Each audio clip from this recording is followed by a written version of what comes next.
Hello, and welcome to another episode of Automation Ladies. This time, we are here with all of the ladies and our guest today, Caitlyn Young, who is a Hi, controls everybody. engineer and a co-owner of a company, and we have been very delinquent in having her on the show. We actually met her in person, or Allie and I did, at TraceRouteCon in Dallas with Josh Varkes earlier this year. So, Caitlyn, thank you so much for being on the show. How are you? I'm good. Thanks for having me. I'm glad that we made a time and I appreciate the flexibility. So I'm just glad to be here. Yeah, absolutely. Good to talk.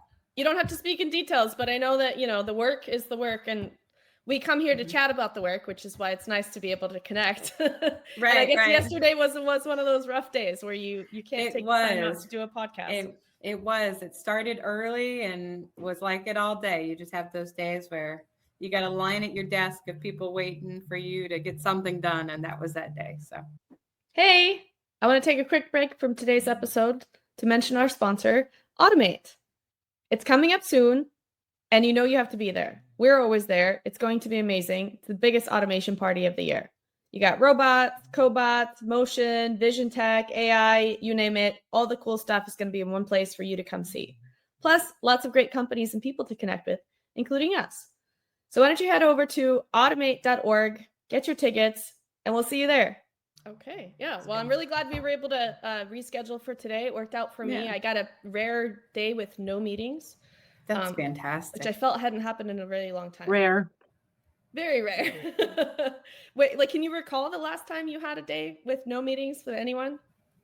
Only Um, vacation days, or what's it called? Or weekends? Like clearly holidays. You're like, oh, that's so weird. And then you're like, oh yeah, it's a holiday. Yeah. Yeah. Like Outside. Thanksgiving was very quiet, but also everything Holiday. went down. There were no plants running. So yeah.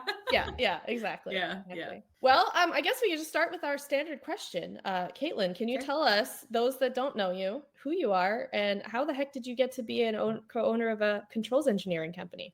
Tell us your Sure. story. Okay, sure. So I guess it starts probably college. I went to college in a small town in Missouri, Rolla, Missouri. So there's a school called Missouri Science and Technology. So I went there. It's a good I school, got I've heard. I've actually heard it's really good too. Engineering good. programs Like are really good especially there. for chemical engineering. Yeah, it is. I mean, it was tough. I think it had a higher dropout rate, but they have some really cool programs that are very parallel. So, Kimmy is a great program. Loved it. But they also have cool things like materials engineering or like ceramic engineering. And so, when you think Kimmy, you probably think more chemical or chemistry. Yeah. But really, the materials focus is in those materials or ceramic departments. The Kimmy is obviously, as you know, Allie, process heavy. So it lends itself more to physics more than chemistry when push comes to shove. But yeah, it was a great program. So I ended up getting a degree in chemical engineering, but I had a couple of internships while I was in school. And every time I needed to do a project on my internships, my manager would be like, okay, you need to go find the controls engineer. Great. But you can't really do anything. You got to wait for them. And then as it goes, the controls engineer had a line out the door of people waiting on him to get things done. And it seemed like everybody needed that person. I'm like, okay, how do I do that? Like, I want to be needed. I want to do something like that. And so, how do I do that? And so, I had a great professor in college. His name was Dr. Erickson, and he taught PLC classes. So, he wrote a book on it. His wife actually would sub some of our classes. So, it's kind of like a family affair, but he was a great professor.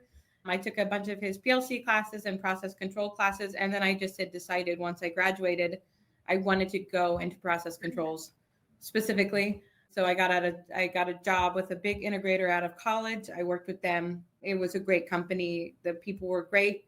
I had an opportunity come up to work for a guy doing hourly kind of thing at a very high rate, and it just made sense at the time. And then I met my husband Brett, and he had already started a company. And so when the time came where we had enough work for both of us, I officially quit my W-2 job, took the leap, and here we are. So Brett started the company, and then we've been along on this journey since then. So that's how I came to be where I am today. That's my story, and it's been a good one. So Yeah, very cool. And you guys have grown quite a bit, right? We have. Yeah, we've had really good success. So he came from a background of another integrator where he traveled quite a bit, and as you drive through Kansas City, there are plants everywhere. Like if you're paying attention, there are facilities and manufacturing plants everywhere. And that's kind of been our focus. Like we're here local, we can be there within an hour, and that's worked really well. We have some really great partners. Like our clients are really great in the area. And I just think people of Kansas City are really great. I'm biased, right? So we make a lot of cool products in the area, and Yeah. we love, genuinely, my husband and I love controls. So if you have a controls thing or you want to see how something is made, that's just fascinating, right? And to see that it's made in your hometown is even better. So we love it. Yeah. So yeah, Caitlin, I guess if you don't mind answering my question first, what are some of the coolest products that you've seen made? And you don't have to obviously be specific about whether you've like worked in that plant or not, but I'm sure you've seen plenty of stuff. What are some of the coolest things that are made in Kansas City? So I actually did an interview when I was in college. So I think it's okay to say we have a Frito-Lay factory in the area. And I would tell you during the tour, they have sampling along the way. This is the chips and hot Funyuns, like warm Funyuns right off the fryer after they've been coated, are really, really excellent. And so now I had a Cheeto. Oh, you did? I had a Cheeto off the line in I don't know if I'm allowed to say, but Casa Grande, Arizona. Oops. Okay. There's a Frito-Lay plant there. That's awesome. Yeah, I think that they're all over. I think because their distribution is probably like a regional, but that was a cool They plant, have a cool right? program. Yeah. And so we have a lot of auto manufacturers in the area. So we have the Ford plant for all the F-150s is in Kansas City. We also have a GM plant in Kansas City. I don't know. Without calling out specifics, I'm trying to think of. I mean, they make barbecue sauce, right? They do. Yeah, there's a couple sauce plants in the area. Those are more localized.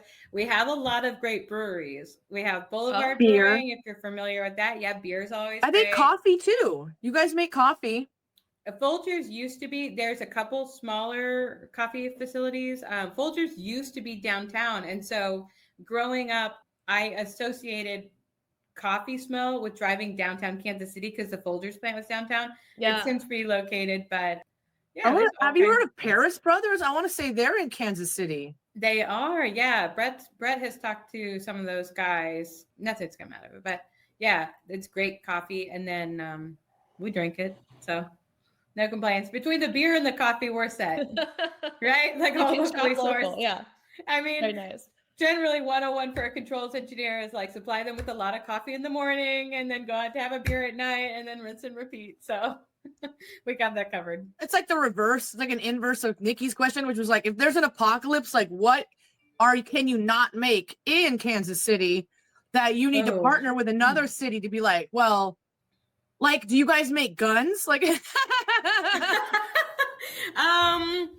don't know. I don't work or like, I mean, obviously Kansas City's going to do wastewater treatment because you got to be able to clean water up. Mm-hmm. And you know, you grow poultry and like cattle and stuff around, so you do like make food, not just farming is there.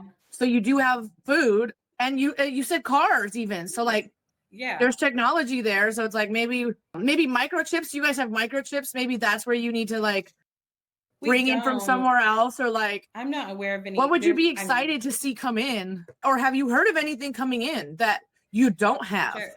So we actually, there's a very large Panasonic plant. So I believe that this is in conjunction with their Tesla contract. So like batteries. The one that's up in Reno. Right. Okay. So batteries. They're duplicating that in DeSoto, Kansas. That's come up, and that's a big source. So the other, I guess I didn't mention, I do teach a night class. I teach a PLC night class at a local college, like a technical college. The college has done a great job with partnering with the new Panasonic plant to come in. The problem is I am certainly not an expert at the PLCs that they're using. I generally use like a big top 3, but I know that there's a big push for subject matter experts in the area for that. And so I think that's cool. And so what I think that they should do in conjunction with this is, you guys have talked to who used to work for Redwoods? Alicia Lomas. Yeah, and she was recently. Yeah. So I think it would be interesting to kind of park a Redwood right next to this facility, because you're going to have some sort of byproduct, I would think, or some sort of awesome to do something. And so that makes sense to me. If you have a battery facility, put the recycling one right next door. Oh yeah. So yeah, there's a lot of cool things that are happening in Kansas City. Kansas City is a great place to be. The big thing that you have to think of geographically for Kansas City is it's very central, and it has the largest inland port. So it's in Edgerton, Kansas. It's it does have a port? They call it a port. And so you have to think it's very centralized. So something we see a ton going up is warehousing and storage. Yeah, like distribution. That makes sense. A ton of distribution is Amazon. Yes. Yeah, we just got a new Meta facility in the Northland of Kansas City. Lots and lots of that going on. Just because it's such a centralized location, you can get to a coast either direction within a day or so from rail. And so the car manufacturers already use it, but the distribution and the warehousing has just exploded. Well, I come back to the same question when I meet another couple that's trying to run a business together, because I think you guys are like the fourth couple I've met trying to be a married couple and business partners. So I know the challenges in my own life on that. But what's one of your biggest challenges as far as running a company with your husband? That's an amazing question. Brett is such a good engineer. Like, he just has a drive. He was meant to do controls. If he didn't do controls, he'd still do controls. That's just him through and through. And so while I really love my job, we call it off days. I require off days. And typically it's Sunday. Like, I don't want to be stressing about the whole week on Sunday. Like, I'll work most Saturdays, we get stuff done, and I need like an off day. And so in the beginning of this, his mind works, Sunday is the day to mentally prepare, but that has a tendency to stress me out. And I'm like, okay, I need an off day. And we figured that out, right? Like, we have figured out, I say, Brett, I need an off day. I need to turn my brain off. And he's got it. And I also understand that he needs an outlet. Like, he needs to say it out loud. He needs to work through it. And he wants to talk to me about it. And so that was a point of contention, because my husband calls that the rubber ducky. Oh, does he? What's the rubber ducky? Yeah, he calls that the rubber ducky. If there's no human around, he'll say it to a rubber ducky. But if I'm in the room, I'm the rubber ducky. Yeah. And so we've gotten really good at like communicating. Okay, I need to not talk about work. You got to save it, or you need to tell me when you want to talk about it. But I need some hours that we're not constantly talking about it, because Monday through Saturday it's open. That's a big point of contention. We're talking about work. We're talking about kids. We're talking about, business in general, of what we want to do, what we want to see. And so Sundays, that was a learning curve for us. But since then, it's been great. And so the good thing about it, as you know, Courtney, it's a good security blanket, right? Like, we can be doing this for years and years, and there's going to be something you don't know that makes you a little nervous. And then I always know, okay, I can call Brett about it, and I'll bounce ideas off of him, see what he thinks. Am I going down the way wrong path with this? Or is it like I thought and I'm right? Which I'm always right, as he would say. Oh, yeah. So he's figured that out. And so, do you feel that you have like opposing, because like they say opposites attract, like do you think you have opposing but like complementary traits? Because I know I've talked to him before about like, what Nikki does for me. Like I've talked to Brett, and like, he's taught kind of a little bit to the fact that like you are way more of a people person than him. Yeah. And that like you can go into a plant and just like people like you and like they want to talk to you, and they're like, yeah, Brett's cool, I guess. But it's really cool to talk to Caitlyn. It's just like he's an afterthought. It's like, and actually Courtney's husband does the same thing, where she's like, oh yeah, he refers to himself as Courtney's husband. And so I feel like Brett kind of does that in terms of like the social aspects, where he's just like, yeah, well, everyone wants to talk to Caitlyn. So, and I think that's like an amazing, like, complementary relationship to have, like, with your, significant other or whatever. Yeah. But is there other ways that like you guys complement each other? And then did you feel that to begin with? Did you know already, like, you're way more people-y than he is? Yeah. I mean, yes, it's funny. He is such a people person on the internet, abrasive at times, or like really outspoken and things like that. But when push comes to shove, if you're sitting in a plant, he's like down to business, right? So if he's there, he is very focused. He's like, okay, I got to get a job done. And I'm like, what's going on today? Like, you got anything else? They are very on? both important. Yeah. And for the success of a company, you need both to exist. Yes. And so I remember one instance in particular. I had been doing something and I'm like, hey, I need you to come look at this. I'm swamped or something like that. And he came in and like saved the day and fixed it. And then I'm pretty sure they gave me the credit for it. They're like, oh, yeah. And so he was like, dang, I saved the day. They don't even know my name and they give you credit for it. So, that was comical. But no, he opens up. And as long as it keeps working. Yeah. Then they're going to call you when it stops working. Yeah, don't mess it up, Brett. No, he's one of the smartest guys I know. Like if you want to talk controls, and if his background is really interesting. He worked in automotive for a very long time, then switched, and he's seen a lot, done a lot. And I think what part of it that works, that would cause us a problem is if we had different strategies on controls, or if we had different ideas, but we're pretty aligned on the theory of how we like to do things, right? So a lot of times our inclinations and our gut feeling on things is the same. Like we had an instance where we probably should have asked for a change order on a project, and he and I both kind of agreed, like, hey, no, let's just do it the right way. Like, let's do good karma. Let's do it the right way. Let's take care of it. Let's take care of the customer. I think that we would have problems. I think we're both controls and customer service minded, right? Yeah. So if one person was business minded, like, no, you need to charge that hour. You need to charge that for, and I'm sitting on the side of like, okay, let's just do what's right. Like in the grand scheme of things, we're okay. I think things like that are hard. And so we're very aligned on that. And then, I mean, even down to like programming styles, at least I think we're on the same page, right? So no one really cares about that, but we do program in a very simple way, very simple, straight to the point, clean. I don't think that flares are necessary or fancy stuff that nobody can understand. It's funny and just putting notes, just like describing what the hell you're doing in each rung, right, or whatever. Comment it out so that somebody could explain. Yeah, we I do for me.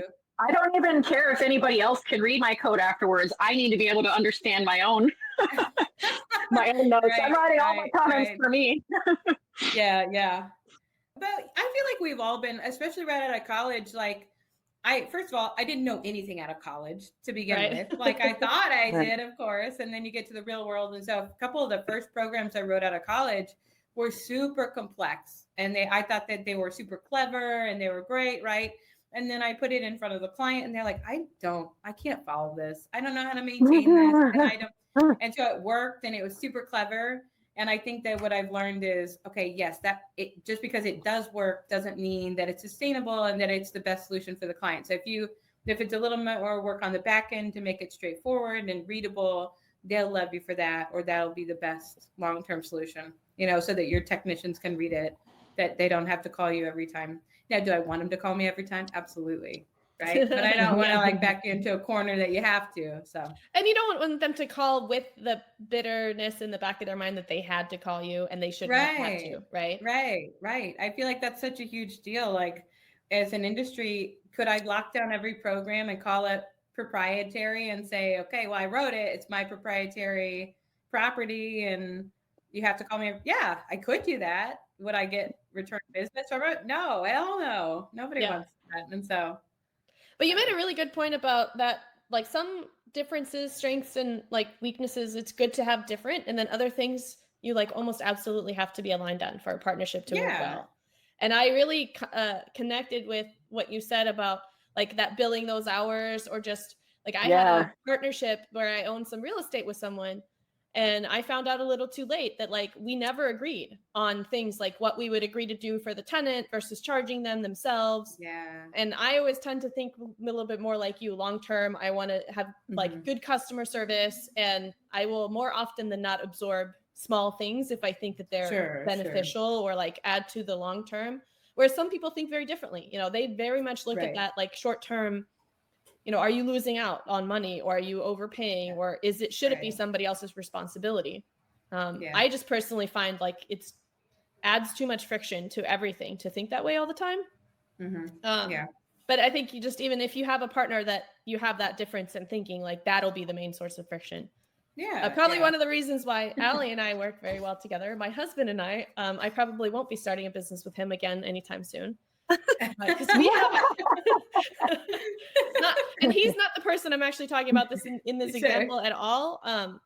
But we've tried that, and we found that yes, we work very well together on some things, but I would have to structure a business a lot differently if I wanted to work with my husband again. Yeah. But also it was for us, it was at a time where we were both working from home and we had 2 young kids. And so like that day off that you mentioned, that doesn't exist. Also, when you don't exactly like properly plan your roles out and you know where the boundaries are and who's handling what and that sort of stuff. Yeah. I like that you brought that up because from the get-go, I think that we kind of had a mutual understanding. Okay, this is both of ours. We're both putting equal work. But when push comes to shove, I don't want to be the boss of things. I want to do engineering and I want to run some projects. And then Brett's going to handle all of the business side. And I appreciate him for it, right? Like, I am very grateful that he handles those things. And we kind of have appreciation for our individual roles. And so I want him, like, you can't have 2 bosses. That's a hard thing. And for our employees, like, okay, well, how does that work? Right. And so for us, Brett's the boss. There's one. Like, I push this through Brett. He's going to have the final say and we'll communicate it with it. And something that he does very well is he always considers my opinion. Right. So we always work together to these things. But in the end, he is the leader of this company. He does a great job at it. I appreciate him for it. That's kind of how we work. I think establishing that, I think that was a little bit of a no-brainer because I don't want to run a company on my own. Like without Brett, I wouldn't want to do it if we're calling it. It's really hard. Like we all know how hard. Well, you're smarter than me because I thought I wanted that and I've turned out to not like that. Good call. It sucks. Yeah. It's stressful. There's a lot of weight that comes with it. And he carries that weight. I long for the engineering, just like you're like, I want to do engineering. You literally just set it up front. You're like, this is what I want to do. And that's, will keep you happier way longer. I like it that he runs the company. He runs finances. He keeps everything moving. We have a great admin that also helps. And that has been like such a lifesaver. Shout out to Allie Wilson. She is fantastic. But he also likes that I go out and get POs, right? So we have an understanding. I will keep people busy and keep clients happy and keep working, and he'll run the back end and he'll help me when I need it. So it works sales well. Basically as well, right? Do you have a sales department? Do you have a really good partnership? Sales?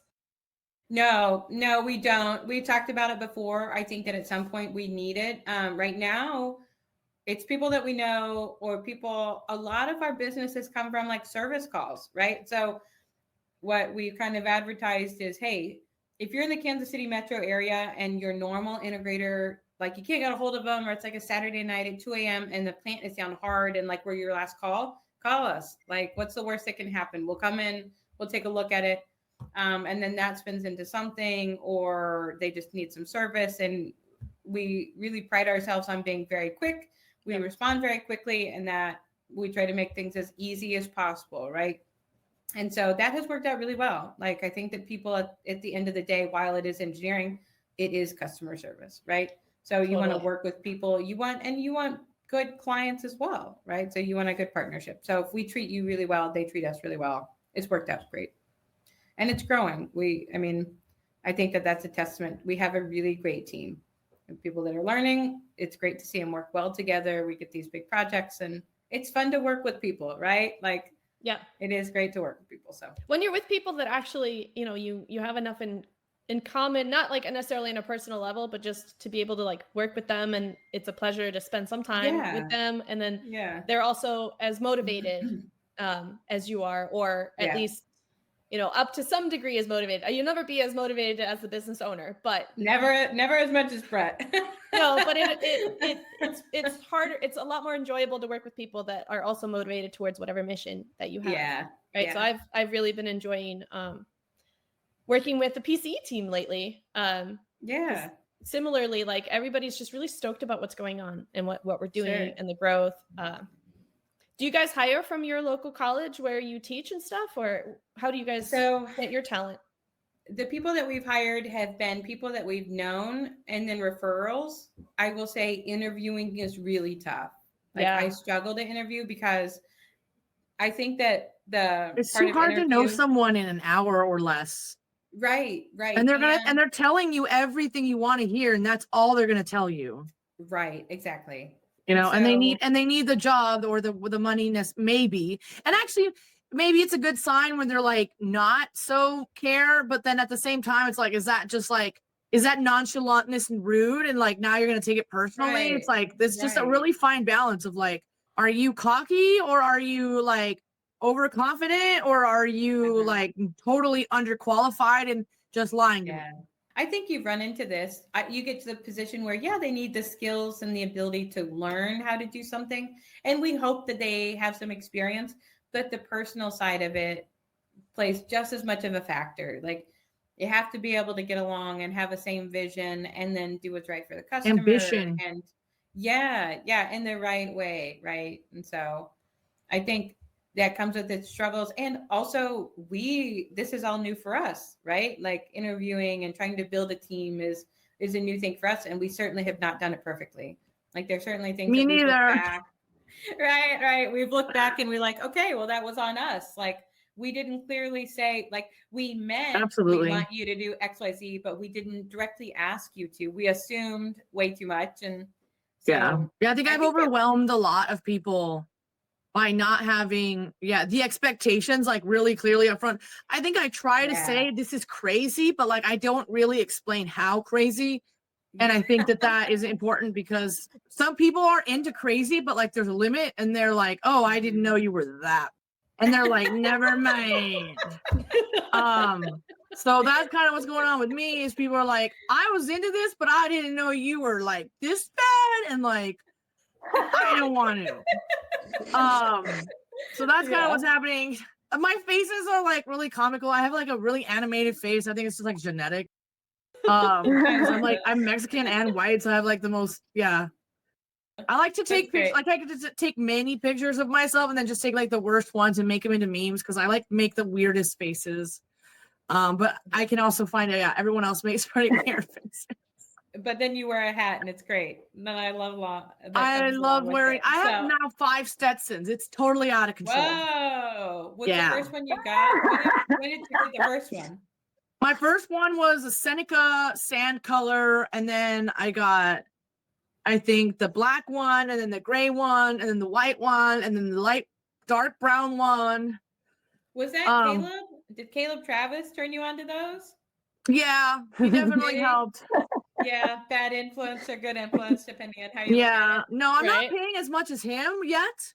Oh, okay, because he's like, when you're ready to like level up, you got to do the 50x beaver, which is like $1,400 or something. And I'm like, okay, well, I'm only spending like $300 or less on my hats right now. So I have a nice collection, but like they're only like $300 or less, to average maybe, 200. But I'm ready to get there eventually, but I need a horse and stuff. Or at least like a cow. I'd like to own a cow, even if I just like totally lost all my money. Cause like it's like a bucket list item. Nikki's like, please don't do this. I was gonna say, at least you can sustain yourself with, like, with cow. Okay, so you're okay with me having one cow? Because like I was trying to get with Luke Morgan, and I was like, Luke, let's grow Wagyu beef in Texas. And he's like, okay, let's do it. He's like, I don't even know what that is, but I like steak. There you go. So maybe that was too much. But start with a couple, sure. Yeah. Like some chickens or something. I would totally Japanese style grow these cows. That would be so cool. In Texas. I was gonna say, is there a place in Seattle? You're in Seattle area? Yeah, I'm leaving. I'm officially moving. Like I've been saying it, but like I'm officially saying it now. And looking for like where I'm going, and I'm gonna tell this place like goodbye. Yeah, I'm done. Okay. That's exciting. Texas? Yeah. Congratulations. That's fantastic. Thank you. We always said that if we didn't have kids in school, Texas would be really appealing. It's very appealing to me. Everyone is crazy Texas. And there's guns everywhere. I feel really good about it. Like I feel really like at home. Yeah. It's a good place. And they have Buc-ee's. So Yeah. there you go. I love Buc-ee's. Oh, I yeah. love barbecue.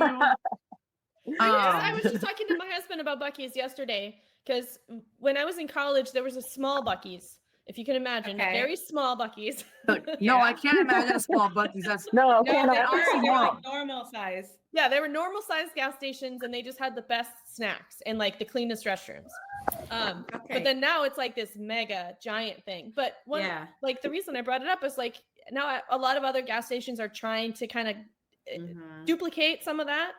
But what you can't duplicate is the fact that the business has been built with that customer service in mind from the very start, both from like the customer service aspect and then also the employee aspect, right? So they pay way better than anybody. Both sides know, like, go to Buc-ee's, whether you work there or you go there, like, for and the you know service. that the people are genuinely like happy to be there when you go in there and they want to be there. They tell you hi. They're like, welcome. Yeah. And so no matter like if you're coming to the game now and going, oh, we got to compete, you know, we're going to beat Buc-ee's by having also huge big restrooms. It's like, yeah, but you know, you're missing like the other 75% of what makes them so great. So, okay, you're in Houston, right? Mm-hmm. Okay. I had a job one summer in Victoria, Texas. There is a plant in like Port Lavaca. Do you know where that's at? It's is that north? That's south, I think. It's on the coast. So it's halfway between Houston and like kind of San Antonio. It was an hour away from Port A. Oh, okay. And so it was right there on the coast, but they had a Buc-ee's there and it was small, but they did breakfast tacos. Hell yeah. It was the first time I had seen that and I was like, this is the greatest thing ever. Texas does. I saw they had bird houses and I was like, what in the Walmart is going on in this gas station? And I fell in love. My first one was in Fort Worth. Yeah, I was doing a Farmer Brothers coffee plant. And I saw one of these giant gas stations. I didn't really care. And I went in there and I was like, this is amazing. That's so awesome. I was like, this is so freaking Texas. I can't even handle it. But it had really good sandwiches. I mean, there was everything in there. A million kinds of drinks. Like, how many kinds of like, what is it? Trail mix. Or like different kinds of like nuts with every kind of flavor. Like, and sauce or jam. It was just like a farmer's market with Walmart and clothing. And swag, and like I bought a little like Bucky beaver, Bucky ball. It's like the little dude, and like I loved it, and I was like, "What is this?" And but yeah, just like eating a sandwich from a gas station is supposed to be disgusting. Not for Buc-ee's. Nope, that's great. It's a gourmet ass sandwich right there. You guys have, if you're gonna visit Kansas City, we have to go to a Quick Trip. It's not Buc-ee's. Okay. It's different. But Quick Trips are the thing. Quick Trips, I've been to those. I don't know if those are I mean, they're nice. I've been to No, Quick Trip. it's a different. It's not in Buc-ee's league, but Quick Trip is the superior gas station in Kansas City. Oh, and so they have like you can get a hot dog or like a corn dog, not a hamburger, a donut, right? You get donuts. Yeah, and they have something. They have their own energy drink called Rooster Booster. Huh. So, anyways, if you're in the area, but to your point, Nikki, it's always the cleanest. It's always the most taken care of. And the people they pay, I want to say like $25 an hour to work there. And so that's awesome. They line out the door, but they're like, bam, bam, bam. Thank you. Have a nice day. Next. Yeah. So there's a Taco Bell, and it may or may not still be there, but in Pleasanton, California, that really like the franchise owner, I think, makes a point to train his people specifically to be super happy and like really nice. And it makes a difference. But it makes a huge difference. Like I specifically would go to that Taco Bell over any other Taco Bell ever. Because you don't expect to have a pleasant interaction going through a drive-through necessarily, or like anything more than just transaction. As long as there's a McDonald's where I live where I won't go because they don't want me there. Like they genuinely like every time I go there, they're just like, oh my God, you again. And it's like, okay, I'm gonna go to the other McDonald's. Genuinely, I'm gonna go spend my money over there. They're gonna make you feel like you shouldn't want to be there either, right? Right. You're like, I already feel guilty about whatever I'm about to consume right now. I was like, can I have a water bottle? They're like, can't you see we don't have any water bottles? And I'm like, I couldn't, but now I can. Like, I feel bad for asking you. Well, I'm glad to hear that seems to work, or at least in your case, has been helpful in your company. Because it's also, I would say, in our case, Allie, with, it's one of the competitive strengths of PCE as well, is the focus on the culture. And so, like, her people have a pretty extreme sense of ownership when they go out to represent the company and to do it in the way that, Allie would, right? Which is going to take care of the customer. Yeah. And do what needs to be done. And how have you figured that out, Allie? Do you feel like you've had to find people that inherently have that? Or do you feel like you've done really good training or these conversations? How do you get to that place? They already were like that, and like they took some training definitely, but like they were already kind of integrity based folk. And you can tell like they're just like super honest from the beginning. And I was honest with them. I was like, this is a risk. Like I don't know that I have like a 10-year job for you. I don't even know if I have a 5-year job for you, but like, if you join me, like I will take the best care I can. And one of the things I told them was that if I ever for some reason couldn't, like it died, like PC died, if that happened ever, that I would use my network, and they know that I have a good sized network to, write them amazing recommendations and just like, tell other people what their skills are and make sure that I could find them jobs. I always told them that, and like they've always like been, there's a loyalty aspect that like you can't really buy it. You had to do it. You had to do it with like with your actions, not just your money. So there is there is something that you can buy with actions that you can't buy with money. And that loyalty is just the interactions, and like, some of my people were like, you're one of the first people to give me a chance, and other people were not giving me anything, and then once you gave me a chance, now other people want to employ me, and they realize that like they want to give me like kind of like first dibs almost. And I'm like, what? I understand that like you're always going to do what you need to do for your family.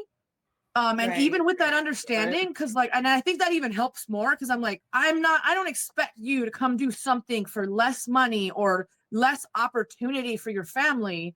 But I don't usually offer that. I usually offer more than whatever. And that's the other thing I ask, is I'm like, hey, I would like an opportunity to know what those others are going to offer you in case I can give you more.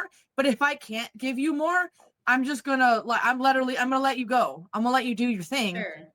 Because that's what I did. Like I have that same karma coming to me. I did that. I had to take care of me and my family.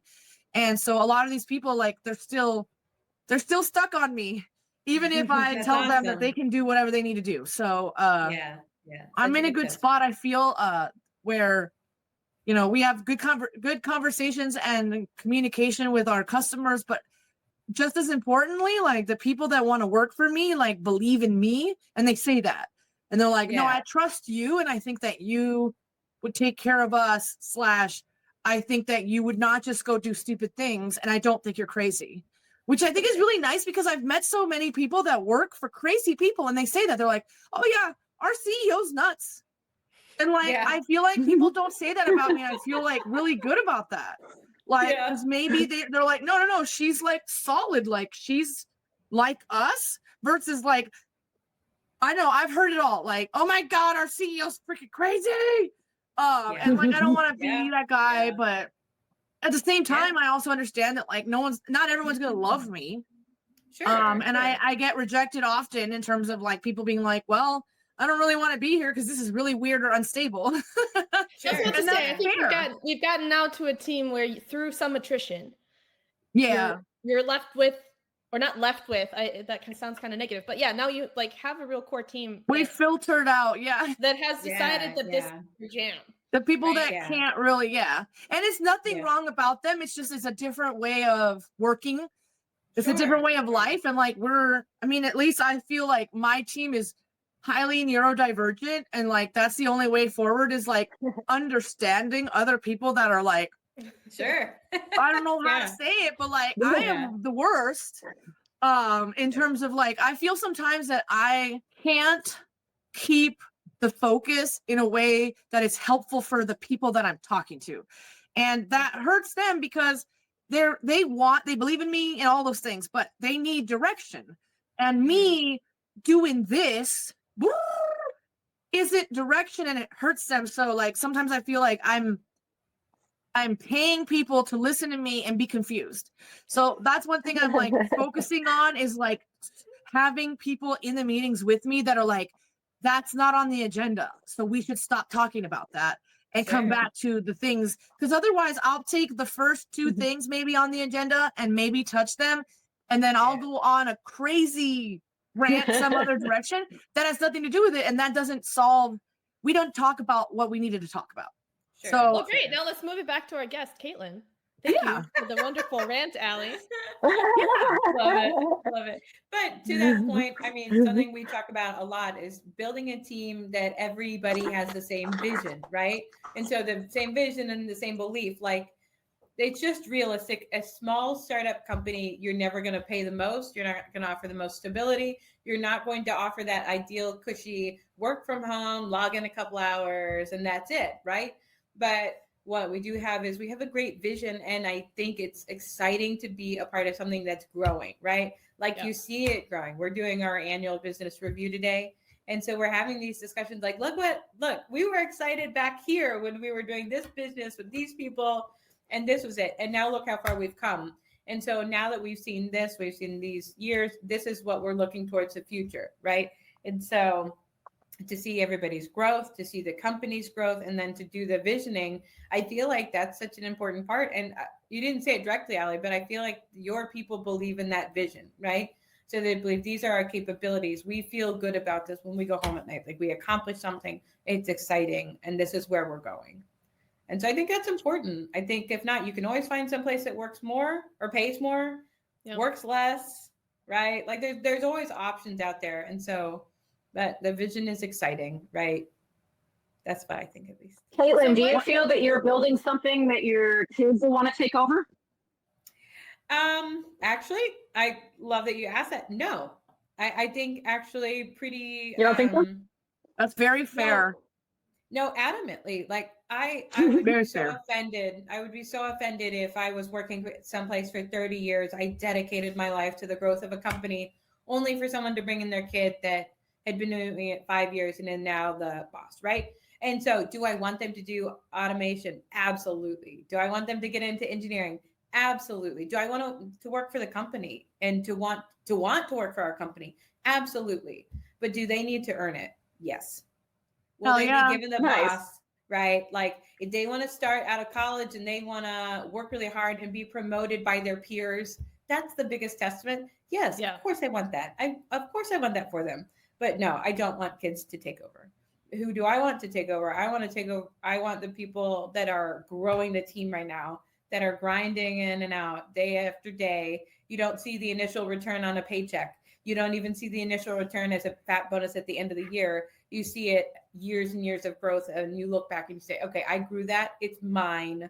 And so something we've been talking about in our planning is employee ownership. Yeah. So it's a big point of, it's a big goal for us, right? Yeah. So if you're going to work for ESOP. So if you're going to take the risk to work for a startup where you got to work a lot, you got to sacrifice family time, you got to go in at odd hours, you got to do those jobs you don't necessarily love to do, but it's for the greater good of the company, then do you deserve to have a part of the company that you grew? Absolutely. So that's kind of the avenue that we're working towards.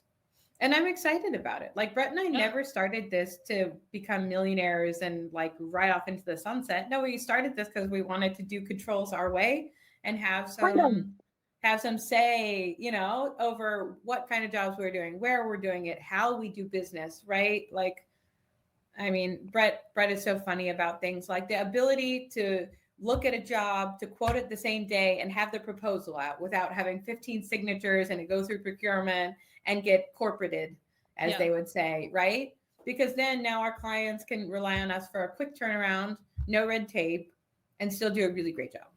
But I mean, I worked for a corporate job. Like once you get massive, there, I understand you have to do that, right? You have to have some standardization, and you can't have every which person writing out a contract that you don't know what you're agreeing to, and they don't know what they're agreeing to. So I get it, but we just are in a really unique, flexible situation that we don't have to do that. We can push proposals out, we can get things ordered quickly. We just don't have the same red tape that everyone has to deal with. So it allows too much overhead. Yeah, you guys are lean and mean. Yeah, I like lean and mean teams. It's like 3 people are the decision makers. So yeah, get things done fast. Get things done quick. Efficiently. Yep. Yeah. And so, yeah, I'm really proud of what we have going on. Really very cool. I was going to ask, as you were talking about the mission earlier, and that, you know, it's very, the vision, I guess you mentioned, and that you're excited about it. And you want to share with us a little bit about your vision and about your company? Sure. So right now we have 6 engineers, and then we have an admin. And so we're working in about 30 facilities around the Kansas City metro area. So we're small and mighty and wildly efficient. And so what we're looking to do is we're looking to be a very good provider for all automation in the Kansas City area. We talk about this often. Like our distributors are like, yeah, but what specifically? You can't do everything. And I'm like, well, why not? Why can't we? Why can't I set up a network switch one day and do process controls the next day and then look at a servo the following day? Why can't I do that? Right? And so, because in a lot of these facilities, they don't have the funding to have 3 people to do that, right? Yeah. And we as a small company I can't hire someone that just knows a switch, right? Like, yeah, sure, I'll have some switch configuration and some networking, but not busy full time. So wouldn't it be really great if that person did networking and PLC programming, or like each person has their unique strengths? And so what I am focused on and what our visioning is the Kansas City metro area. And the reason that I'm so specific is great customer service. Mm-hmm. Like if you need someone on site, I think what we saw coming out of COVID a lot was we went remote work only, right? And then what happened was these companies, you talk about like an apocalypse, who's going to know how to build a panel, or like who could be an electrician in apocalypse, right? Like, can you wire up something? Like that's what we talk about, because you have a bunch of people that are highly educated that work remotely really well. But if something went wrong, could you actually physically go fix it? So I remember, I'm gonna interject. I'm sorry. No, you're okay. There's a scene from Grey's Anatomy, which is of course like fictionally up in Seattle.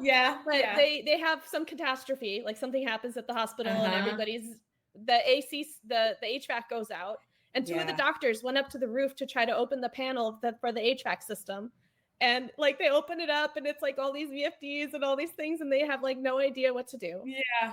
And like they can't save their lives. They tried, right? But they can't do it to save their life. They're doctors, they save lives, but like they will not know what is going on in there. They couldn't do that. Yeah. Man, I love Grey's. I haven't watched it in a long time. Sorry, I totally interrupted your train of thought there. No, it's okay. But recently diagnosed as an adult with ADHD. I'm like, I don't know how I didn't see that before, but okay. No, I've been trying to stop interrupting people for 37 years now. Well, yeah, but it seems like it might be futile. It's okay. No, but it's the same kind of point coming out of COVID. You had a lot of people that got really used to remote work, but what factories really need is they need someone to be boots on the ground, helping physically there. And so I think the theory is that eventually I think if you expand, then you have enough offices to do so. But there's so much in Kansas City that we could be supporting. I think that's the growth we're looking to, is to really be invested in our local home community and making our own home community manufacturing a really great place to work and to do business, right? And to have that integration support piece. So that's our focus. And that is a focus, even though you're not focusing on a niche of automation, your niche is your local area and the fact that you provide whatever they need, right? Yeah. And you're not the only one. I think it was Alex Poole from Mast Owl Technologies that we talked to recently, and they're a relatively newer startup, although he's run a systems integration company before and then worked for some very large ones, and now went back to, started his own because, again, he kind of wanted to do it a certain way that he's been he's been able to build teams of things, but he also was like, no, we do all the automation things. Like, I know all this marketing people tell me like to pick a niche, but really I think also trying to shove controls engineers or automation engineers into a box, it's like you're doing don't you dare a huge disservice there. Yeah. So how do we market? I think that's really smart to just also, you do have a focus. So you do have a point of differentiation over just being like, well, we do all the things for everyone. Sure. And not being too good for work. Like I've had customers say, hey, my local integrator said we don't do that. Like, that's not it. Like we're here 8 to 5 and we only do engineering. So we can't help you with that. Right. I'm like, let me at it. I'll change that drive. I'll look at a sensor. Let's go. And I think also if you look at it from that standpoint as a growing business, and of course a growing business that is hungry for more customers and market share is going to be different from like a large company that's maintaining or that isn't as focused or as hungry. But that really is like, that's the basis of that long-term relationship is the next time that you come in for a bigger project that makes, sense for you financially, you have that background information of the sensor that you came to check a while back. Right? You've learned a lot about the facility. You've proven yourself, and then you end up with some institutional knowledge of the customer, which in this industry, just like everything, like once you spec something, you usually don't change it. Once you find someone that's reliable that you can work with, you're probably not going to change that unless you absolutely have to. And so, unless something happens, Yeah, exactly. You see time and time again in this industry, well, we use that company because we like that person and then that person left. So, that happens. I know that's what happened with Allie, with her largest customer. They follow you around sometimes for sure. And that's the sign of just like quality people, right? They know that they can trust what they're going to get. And oftentimes it is about the person and the company. Courtney? That's how Greg started too, actually, because he was one of those guys that would be there like on the weekend with a pizza trying to solve things. And then when he left the company and started his own company, all those customers knew that he was the guy there with the pizza. So, he was able to do it by word of mouth. Yeah. Before we got on this phone call, I was trying to Eric Collins. Oh, I'm gonna try to meet Eric Collins coming up. I'm gonna go to his neck of the woods. You should. Oh, nice. He's gonna be in Temecula, so let's go say hi to him. Yeah. Maybe you can meet Greg as well. He's a little bit not too far. Yeah, it's like an hour and a half ish away. Yeah. We'll make a whole trip out of it. Yeah, it's all Southern California, right? Yeah, you can drive an hour to get somewhere. There you go. Yeah. Well, very cool. I guess we're almost coming up on our hour here, and so Caitlyn, I'll unless the other ladies have something burning on their mind that they haven't asked yet. Allie, Courtney. I wasn't gonna ask. I was just gonna make a comment that, like, one of the things that I always felt was similar with PCE and ICE. You guys are called, and I mean, I think you guys have even proven this more than we have, just because of the amount of people that you've been able to service.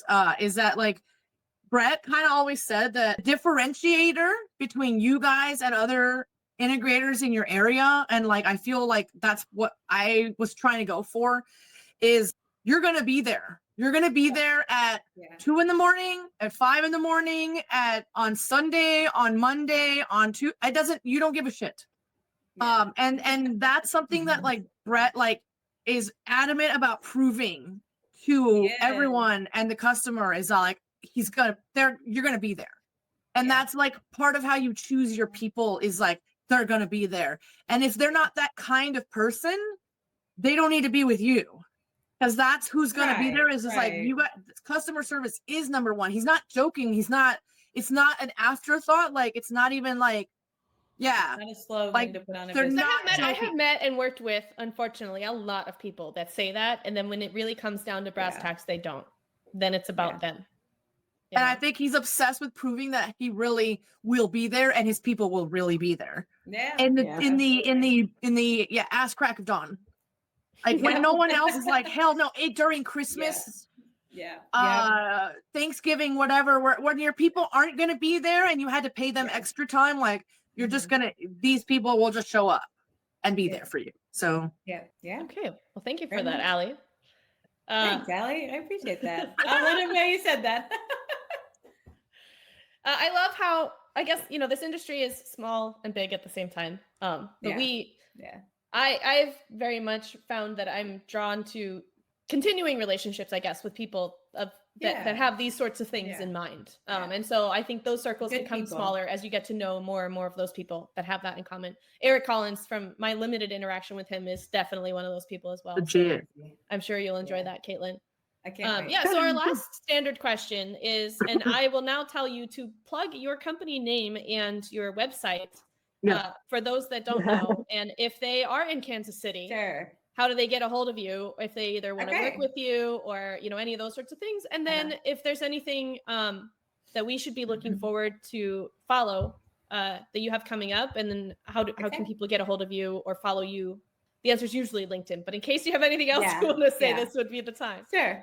So LinkedIn is great. So our company is Integrated Controls and Engineering. The website is ice-controls.com.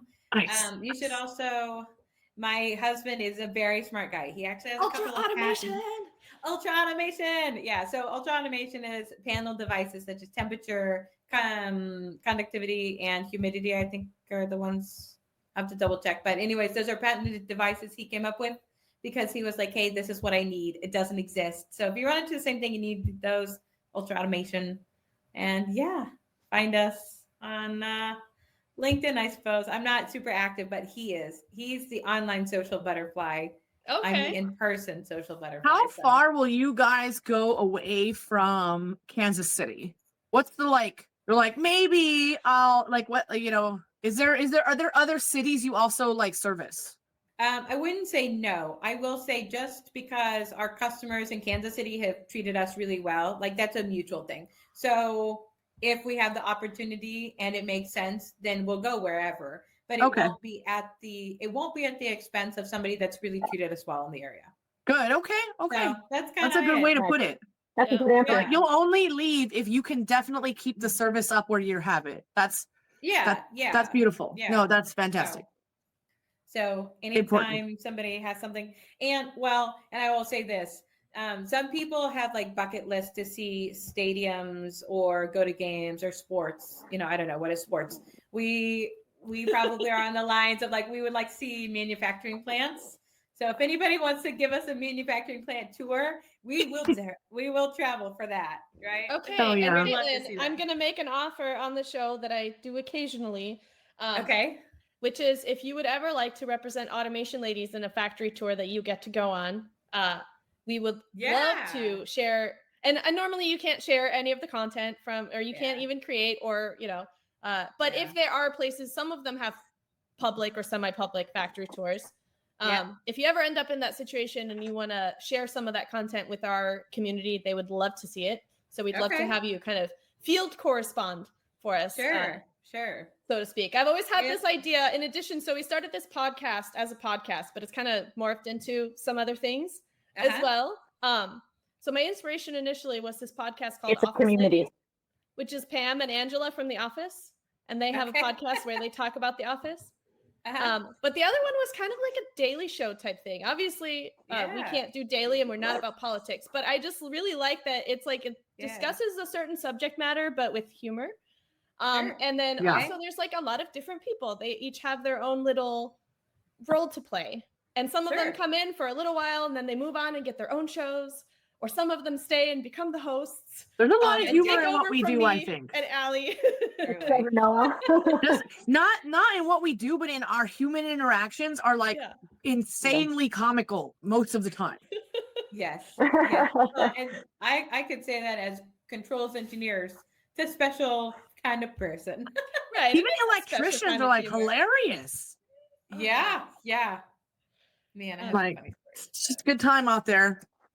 So consider that and feel free to, you know, let that live a little bit rent free in your brain, and any other ideas that you come up with that you want to throw our way.